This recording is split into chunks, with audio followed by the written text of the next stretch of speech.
Hey my peeps, let's make a cute St. Patrick's Day dessert shooter. Everything I made this with is from Dollar Tree. So I'm taking a piece of a straw and I'm gluing it into the inside of my cup because that's going to be basically my filler. I don't want to use any product or spackle or anything like that. So I'm trying to just use stuff that I could use to, fill it up without really putting anything in there. So I took another piece of the cardboard, cut it out in a circle, and that's going to be the top of my cup. And on top of that, I'm going to put some lightweight spackle. But before that, I'm going to secure the piece of cardboard in place. Make sure it doesn't move or come out, come loose or anything like that. Now, I'm just going to swirl a little bit of spackle on there. And I got these decorations are from Dollar Tree. It comes in a little pack. It's called table scatter or something.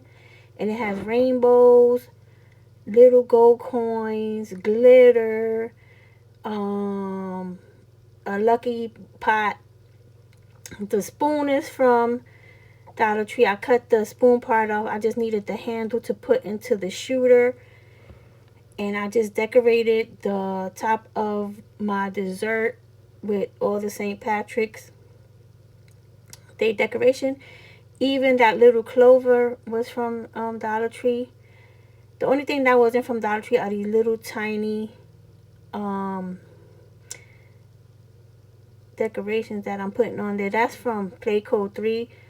And you can get some from there if you want to. But the gold balls and everything else was from Dollar Tree. So this is definitely a Dollar Tree fake bake you can make. And you can make tons of them. The cup is from Dollar Tree. Everything is from Dollar Tree. So easy and so cute. I love the way these came out. They came out so cute. Thanks guys. I hope you like them. I hope you make some. It's so easy and reasonable. A cheap craft from Dollar Tree. Look how cute they came out. Go make you some. Talk to you later. Bye.